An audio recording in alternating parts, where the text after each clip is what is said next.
Bien, continuando con la pregunta número 3 del parcial de estadística, aquí tenemos datos que vienen a ser las resistencias a la presión de muestras, ¿no?, de una obra en un colegio nacional en Arequipa. ¿Sí? Lo que primero nos dicen es indicar quién es la variable y el tipo de variable. ¿Sí? Para saber quién es la variable tenemos que hacernos la pregunta de qué son esos números, qué significa el 9, el 13, el 20, ¿no? Y si nos damos cuenta, el problema nos lo dice.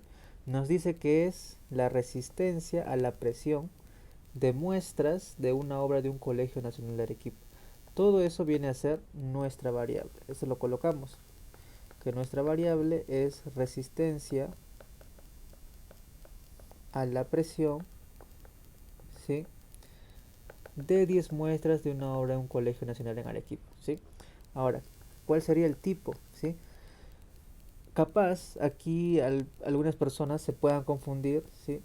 Porque las muestras son enteros, ¿no? Son 9, 13, 14, 20, ¿sí? Pero no hay que confundirse, ¿sí? A pesar que sea las muestras enteras, lo que tenemos que hallar nosotros es el tipo, cuál es el tipo de variable que tiene, cuál es el tipo, ¿no?, de nuestra variable.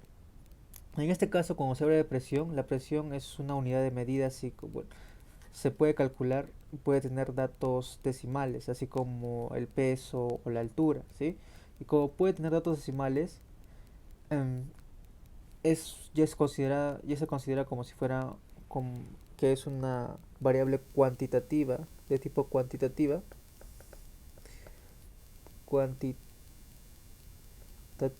pero continua, ¿sí? Porque puede tomar valores decimales, ¿sí? Así que hay que tener cuidado con eso. Ahora bien, ¿cuál es el siguiente paso? Tenemos que calcular la simetría de Pearson. Ahora bien, para calcular la simetría de Pearson tenemos que usar esta fórmula de acá, que sería la siguiente. La simetría de Pearson va a ser igual a 3 multiplicado por el promedio menos la mediana y lo dividimos entre la desviación estándar, ¿sí? Pero entonces para eso tenemos que hacer tres cálculos primero. Entonces el primer cálculo que vamos a hacer es sobre el promedio, ¿sí? El promedio, ¿cómo se halla? Se halla simplemente sumando todos los valores. Cada valor, 9 más 13 más 20 más 10, así, ¿sí?, hasta llegar al último valor, en este caso que sería 14. Y eso se le divide entre la cantidad de términos, ¿no?, que sería en este caso 10 términos. Al sumar nos quedaría 142, al dividir 10 entre 10 nos quedaría 14,2. Bien, ahora lo que sigue es hallar la desviación estándar, pero para eso tenemos que hallar la varianza, ¿no? La varianza, que es igual a s cuadrado, que viene a ser igual a lo siguiente, ¿sí? Prestar atención. Es igual a, primero vamos a tomar uno de los valores, ¿sí?, de lo que tenemos, que en este caso sería 9, y le vamos a reducir o restar el valor del promedio, que en este caso sería 14,2, ¿sí? Y a esa resta, ¿no?, luego de restarlo, le vamos a elevar al cuadrado. Y ahí terminaría un factor.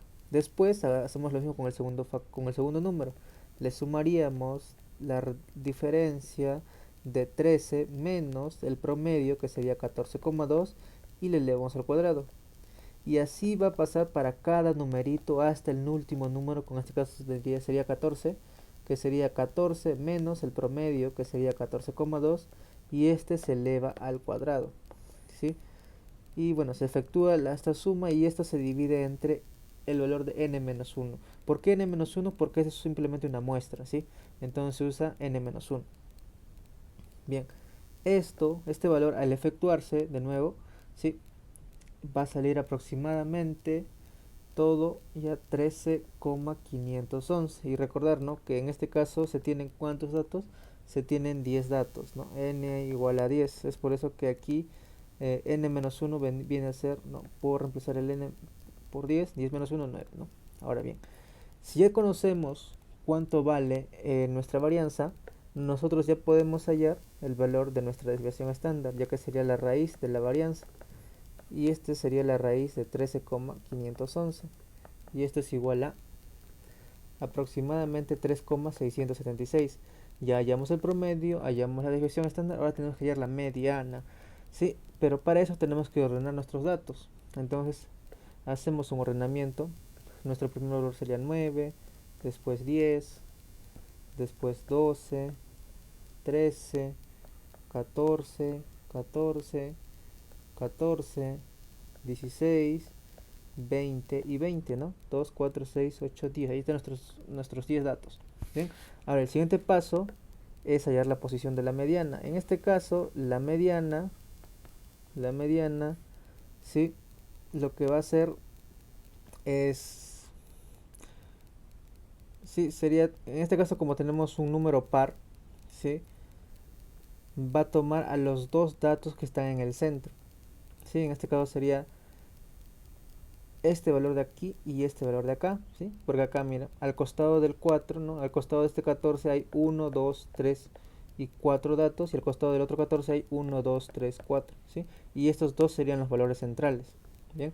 Y la mediana, ¿sí?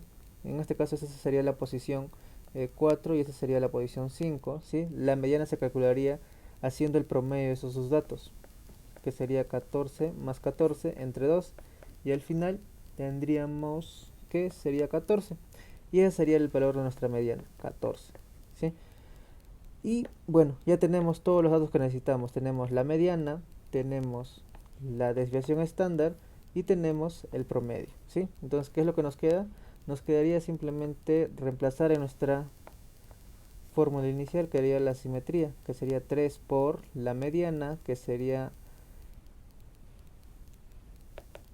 no, primero, perdón, promedio, que sería 14,2, y eso se le resta a la mediana, que sería simplemente 14, y eso se le divide entre la desviación estándar, que sería 3,676. Al efectuar ese valor nos sale igual a 0,1632, y esto es un valor positivo, ¿sí? Sí, este es un valor positivo. ¿Y qué significa un valor positivo? Significa que nuestra distribución va a tener asimetría positiva. ¿Y qué significa que tenga asimetría positiva? Que los valores van a estar más o menos de esta manera,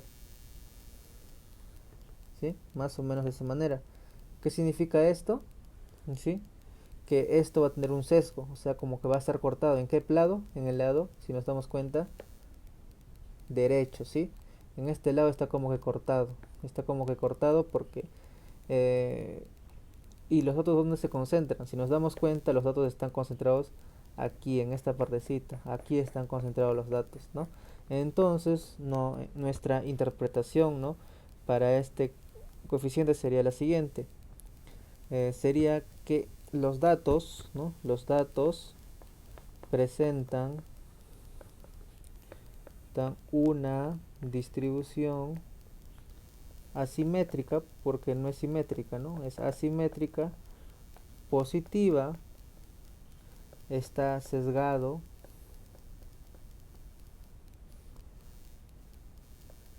a la derecha, ¿sí? Sesgado a la derecha significa porque en esta partecita de acá está como que más pequeña que la parte del lado izquierdo, ¿no? Sesgado a la derecha, ¿sí? Dicho de otra forma, los valores, ¿no? O los valores se concentran, o los datos, perdón, los datos, los datos se concentran en valores pequeños, ¿sí? Porque aquí va a estar el mínimo valor y acá va a estar el máximo valor. Si nos damos cuenta, casi todo está concentrado en esta parte de acá, ¿no? Y bueno, eso sería todo. Ahí termina el programa. Gracias.